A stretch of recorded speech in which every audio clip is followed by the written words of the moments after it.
Pourquoi t'intéresser à tes ancêtres et à leur histoire? Eh bien oui, parce qu'ils te lèguent du positif, mais malheureusement aussi leur traumatisme, qui parfois, eh bien, par loyauté, fidélité familiale, vous répétez inconsciemment, et pour vous et malheureusement votre descendance. Je vais donc te raconter aujourd'hui l'histoire de Jody. Comme je l'ai déjà précisé, vous êtes relié à vos ancêtres par votre prénom, vous n'avez pas été nommé par hasard, comme je vous le dis. Si vous avez des prénoms qui sont les mêmes dans votre lignée transgénérationnelle, vous savez que vous êtes déjà lié à leur histoire. Vous êtes relié aussi par votre date de naissance, votre date de conception et aussi la date de Gijan dont j'ai déjà parlé dans une vidéo. La date aussi de votre saint, le jour où vous êtes né, vous avez donc la saint quelque chose, et ce saint aussi peut être une référence par rapport au trauma transgénérationnel. Et vous avez aussi la place dans la fratrie. Donc déjà, la signification du prénom est importante. Quand vous écoutez Jody, quand vous l'écrivez, G-O-D-I-E, on s'aperçoit très vite, alors c'est pas pour toutes les Jody, je vous donne un exemple, c'est pas parce que vous vous appelez Jody que vous allez porter les mêmes choses. Mais là, tout de suite, ce que je reçois, c'est qu'on a J-O d'un côté, I-E de l'autre. Donc J-O-I-E, on est sur cette notion de joie. Tout de suite, je sens à travers effectivement l'énergie que Jody dégage qu'elle est là pour effectivement réparer son transgénérationnel et surtout apporter de la joie. Il y a très certainement une tristesse quelque part et ce qui, je dirais, impacte cette joie, ce qui ralentit cette joie, eh bien c'est cette lettre D au milieu de son prénom. Et donc je lui dis, écoute, il y a certainement un ancêtre qui s'appelle peut-être Damien, peut-être David, quelque chose comme ça dans ton transgénérationnel. Alors ça ne lui parle pas dans l'immédiat, on met ça de côté et on continue à avancer. Il faut savoir aussi que quand vous avez D, la lettre DE dans votre prénom, souvent ça peut nous parler d'une origine noble. C'est-à-dire que vous êtes héritier d'une origine noble dans votre transgénérationnel. Et parfois, il arrive qu'il y ait une coupure parce que, eh bien, un père biologique est manquant ou parce que, effectivement, le père n'a pas reconnu l'enfant et que, du coup, nous avons un père qui manque et nous avons donc un héritage manquant. Et cela peut engendrer, eh bien, des problèmes au niveau de l'argent, des problèmes financiers, des problèmes d'héritage dans la descendance suivante. Et on se rend très vite compte dans son transgénérationnel que la reconnaissance du père est manquante.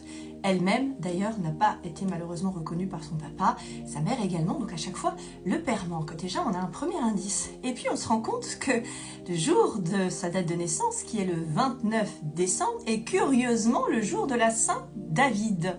Et là, on fait le rapprochement avec cette lettre D qui est au milieu de la joie.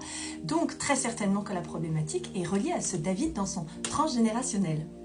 En creusant rapidement, on se rend compte qu'une ancêtre, malheureusement, issue peut-être d'une classe sociale un peu plus faible, a été VIOL par un homme noble qui n'a pas pris ses responsabilités et donc n'a pas reconnu l'enfant. Et donc ça engendre effectivement une problématique dans le transgénérationnel puisque le père à l'origine de la descendance est manquant dans votre généalogie. Du coup, l'héritage, ce qui vous est dû, eh bien ne descend pas. Et ça peut encore une fois engendrer des problèmes financiers, professionnels, on a du mal à trouver sa place, et ce qui était d'ailleurs le cas pour Jody. Au-delà du fait qu'elle avait tendance à attirer des hommes, voilà, qui n'étaient pas vraiment fidèles, qui la trahissaient, qui l'abandonnaient. Voilà, on avait cette espèce de répétition de schéma, de ne pas effectivement réussir à stabiliser, je dirais, une relation et à engager une structure familiale avec un homme stable.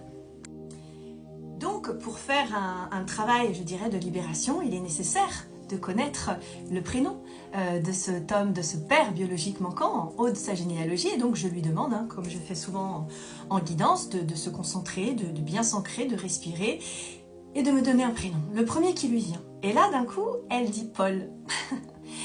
Et on fait la relation ultérieurement, parce qu'elle n'avait pas du tout fait cette connexion-là, qu'elle est née bien dans une ville qui s'appelle la ville de Saint-Paul. Et elle me dit après coup que c'est bizarre, mais qu'elle s'est aussi beaucoup intéressée à l'histoire de Saint-Paul. Alors bon, je ne dis pas que le père était Saint-Paul, mais ce père s'appelait visiblement Paul.